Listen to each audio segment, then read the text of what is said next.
I found this sweatshirt months ago on ThreadUp and thought, this is perfect for my summer project. So today I'm going to be making Meg from Hercules. I have 10 yards of purple chiffon and a whole tub of purple and gold trim. And I also found the perfect shoes. They're not movie accurate, however, I'm not going for movie accurate, I'm going for inspired by. I'm going to be using Nikita Cosplay's corset pattern. And I have to go find my Elsa corset because it is the same pattern. And I want to see if I have any modifications to make to it, but it's up really high and I'm short. Let's get started and go find a stepladder. Obviously, Meg has some extreme proportions that I will not be going for, but I'll probably remove an inch or two from my waist. I put boning in this, and I totally didn't need to because I then glued hard plastic sequins to it and cannot bend at all. So I'm gonna add probably ½ inch on each side and straight neck. Here's my plan. Kind of making it up as I go though, as usual. I added recycled paper modifications and cut it from a non-stretch denim because couture is expensive. I couldn't even tell you what it feels like, but if you do know, tell me if it's worth the extra price. To help stabilize the grommets, I added fusible interfacing to the back pieces. And then I redrew the fold line in heat erasable pen on a hot surface. Oh, it's still hot. Hercules was definitely my favorite non-princess movie growing up. I still belt out I can go the distance while baking. And Meg is such a sassy character. I'm a damsel, I'm in distress, I can handle this, have a nice day, is a classic. I trimmed the seam allowances down and pinned twill tape on top. I stitched down both sides to form a boning channel. Time for boning! I added it on the fold and changed my mind. Because this is where the grommets are going to go, which is right in the middle here, I am going to not put a channel here, but instead stitch another copy of piece number 6, and then I'll just hand sew the edge down later. I grabbed my button placement tool to mark the grommets. Oh, I forgot the waist tape. I'm gonna have to open up this seam to stick the waist tape in here because it is essential for strength. If I had remembered earlier, this would have been stitched in with the boning channels, but oh well. Sky is clearly dreaming about eating. I stitched it on both sides of the boning channel, followed by a popsicle break. Humans only though. There's been a slight delay in grommets. Eventually he lost interest. Oh, never mind. I extracted the corset from under him and set the grommets under direct supervision.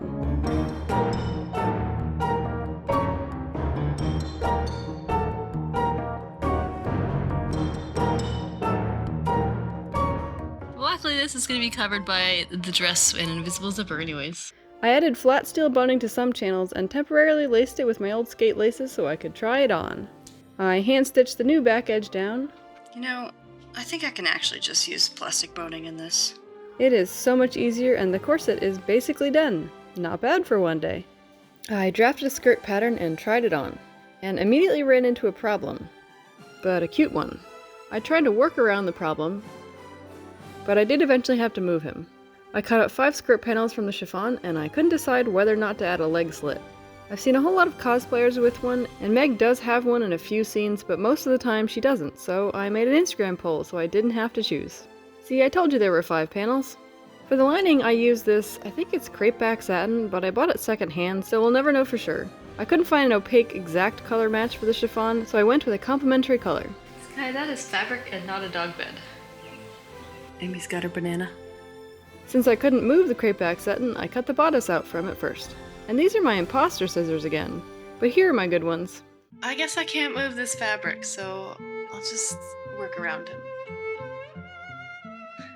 And now I can cut the chiffon. I did add some extra seam allowance to the top and bottom edges, since I can't go back and add it later. Snug as a bug in my fabric. And the M-Nana split has melted. One last thing to cut before I'm done, which is the interfacing. And then I'll be done for the day because it is beautiful outside. Plus, cutting is more exhausting than it looks. If you know, you know. The next day I pull the bodice layers apart and fuse the interfacing to the crepe back satin. I think I'm going to see if I have enough to cut a second layer of this and the skirt because this is not the color I'm going for, but this is. And I did, so I cut everything out again. Yay! Well, I cut the skirt out and pinned the second bodice layers before roughly trimming around them. I find it easier to trim chiffon after basting as it shifts around a lot. Chiffon is not known for being easy to work with. And Sky spent the day at doggy daycare, and I guess Emmy did miss him because she initiated a game of chase when he got back, and he was just loving it. It's his life goal to get her to play with him. And I could not hold my laughter in by the end, so that's why the camera is shaking. Before I can assemble the bodice, I need to make piping to go between each piece. That was predictable. I think this gold is left over from my upcycled Belle costume. I sandwiched that piping in every bodice seam and carefully stitched them, and touched it up in a few places where it was uneven. We just took a very, very rainy morning walk, and since everyone was soaked, I decided it'd be a good time to give everyone a bath. We have a soggy sky and a soggy Emmy. The bodice is relatively assembled, so I'm gonna try and stitch all the skirt panels together today, which is a lot of sewing, but I hope I can get it done because tomorrow is June 1st, which means I have to drop everything and start my June dress. So, let's not waste any more time with an intro and get to the sewing. The result on my Instagram poll was firmly on the side of having a slit, so I marked one just below my knee. Given that this is chiffon, I will be sewing a French seam to enclose those pesky raw edges. So for the first seam, I used a 1/4 inch seam allowance until the slit mark, at least on the front left seam on both chiffon layers. Given how many panels there are, and I didn't label any of these panels, I decided to pin and sew each panel before moving on to the next. Technically this first stitching would be wrong sides together or backwards, but this fabric doesn't have a wrong side. You're on my skirt. I trimmed the seam allowances down. Or I tried to. Can't keep going, I'm sorry. There's a thing in the way. Chick. Yeah, good boy. You're cute, but you're in the way.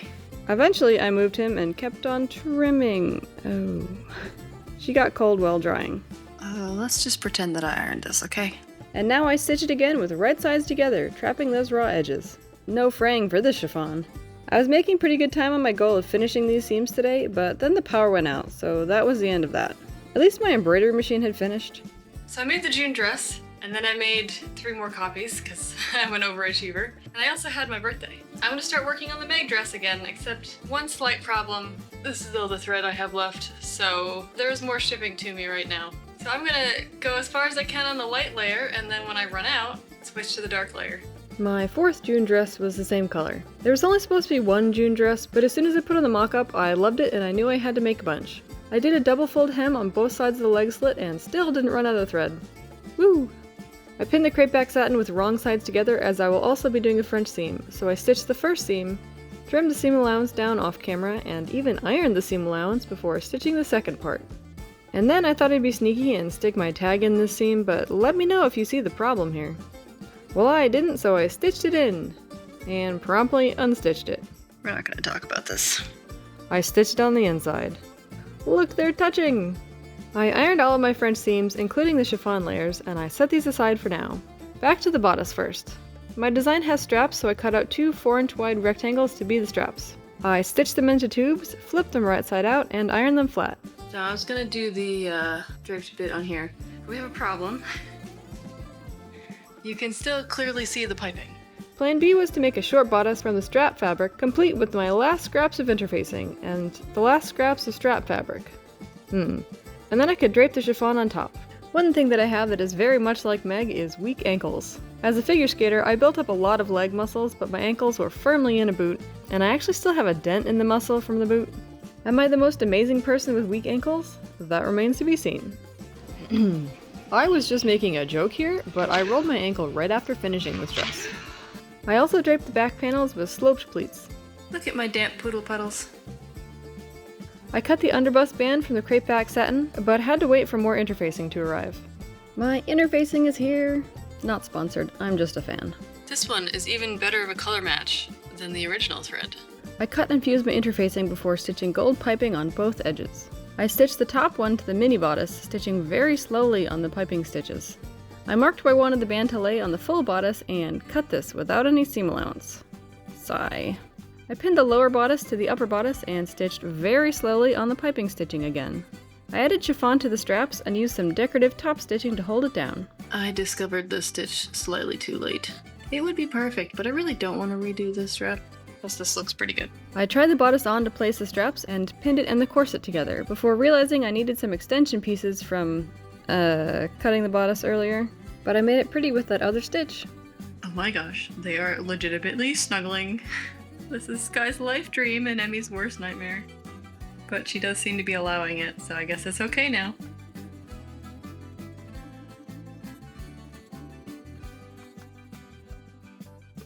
I spent the next day seam ripping the underbust band off so I could add another inch to it to fix my mistake from earlier.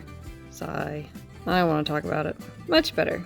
And then I could stitch the bodice and the corset together at the upper edge. I don't really have time to sew today, however, it is National Sewing Machine Day, so I will find a little bit of time for a couple of seams. And also, I left Sky outside alone for the length of time it took me to walk from the door to the sink and back to the door, and he managed to go swimming within 10 minutes of coming home with his new haircut and smelling delightful. Puppies. And we had our haircut yesterday. Real quick seam, and then I gotta go.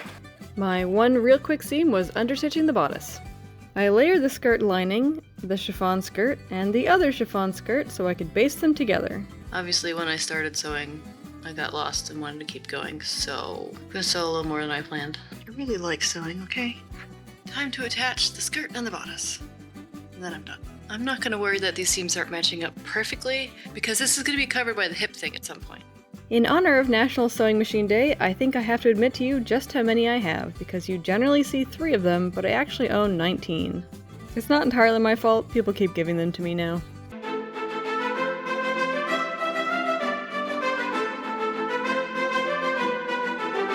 The next step for this is to fully lace the corset and mark where to put the zipper, but I just ate and I really do not feel like being tight-laced right now, so... So I drafted the hip sash instead. Okay. It's a lot later than I had planned on starting, but it's like 95 degrees out, and I live in a lake. And I thought I'd try and go swimming by myself, and Sky was just having none of that. So he ended up swimming with me for several very long stretches of time after the dogs ran at my mother-in-law's house and swimming in her pool. So he should be exhausted, so I might be able to get some work done here. I'm also a bit exhausted though, so we'll see. And today I did not eat a big meal, so tight lacing should go a lot better. You can't see the whole thing, but I can, and it's awesome. It's fairly tightly laced. Don't look too closely, something went wrong and I didn't feel like fixing it. But I am going to pin where I want the zipper. The face of deep concentration while trying to pin behind my back and not pinning myself. And not stab myself. This is not pretty. I did make it even later when I could have the dress in front of me and see what I was doing. And I traced it with my disappearing ink marker. Sometimes it would be nice to have assistance with thumbs. It'd be a lot easier if I had a helper. Sorry, I didn't catch that. Good thing I'm flexible. While I'm wearing it, and also the shoes, I'm gonna mark the hem. This is a very complicated technique involving lots of skill. And I was tempted to add a train. But I'd like to be able to move in this dress, so no train. Is this cute? I can't tell. I left my hair tied downstairs. After adjusting my marks, I basted an invisible zipper to the back before sewing it with my machine. I folded the edge over and hand stitched to finish up the top edge. Not a hint of movement from either of these two. Oh, okay, well fine. I marked the hem and trimmed the hems to be even.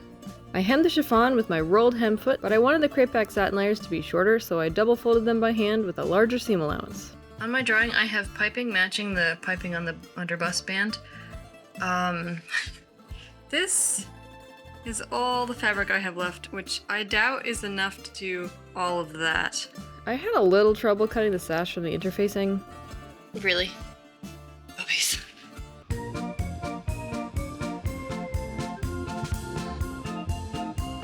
He definitely does this on purpose. Despite his best efforts, I managed to cut out both pieces and fuse them to the crepeback satin. Sleepy Emmy. I actually got plenty of piping for my tiny scraps, so I stitched that to both sides of the sash. I tested it out, and look at that goofball. Sound asleep while holding up the hem. I stitched the sash to more of the crepeback satin on the original piping stitches, leaving a hole in the center for turning. Let me just trim this down a bit.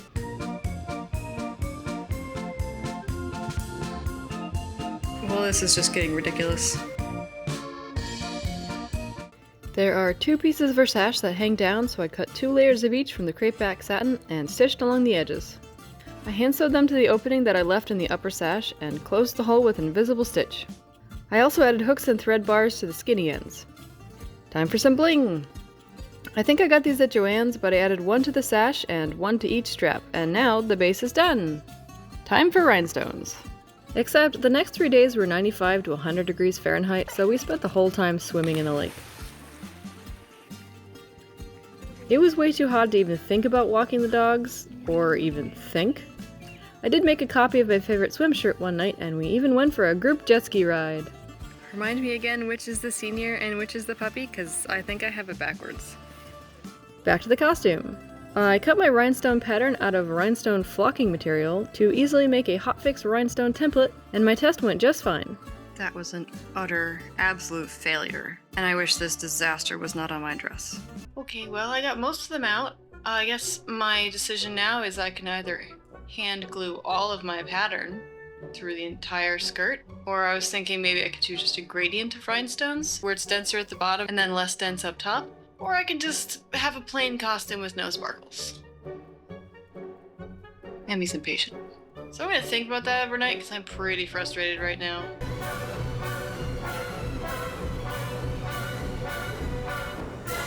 I'll see you another day. It's a new day. I am still annoyed, but I am going to go with the gradient pattern because I could not get all of the rhinestones off. But the puppy is contained and also exhausted. My workspace is prepped, and I'm just going to get started on gluing these rhinestones with glue on their glue, but I know this glue actually works. And yes, I am still mad. I had marked lines 6 inches and 12 inches from the hem to make it easier to make a consistent gradient, and got to gluing. I really wanted to be able to finish this costume in June because I really want to be a pirate this summer, but I think I'm going to have to go over that self-imposed deadline by just a few days because I don't think I'll have enough rhinestones and I'll have to wait for them to ship to me, but I'm so close.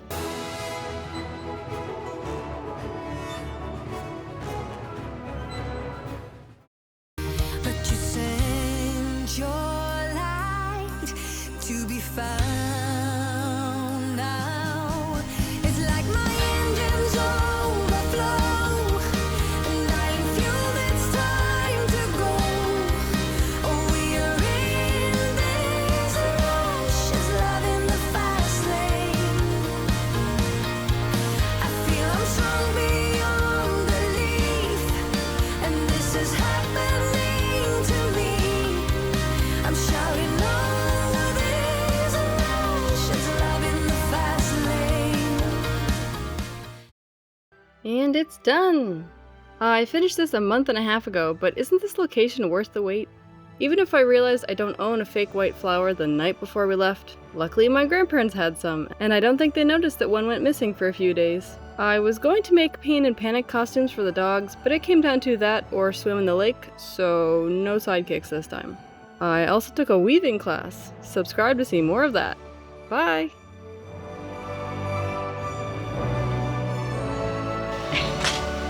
Since you're there, just go ahead and do that. Loading the corset. See what I mean? It's running. Let's down. Let me know when you want me to hit that button. Here you go.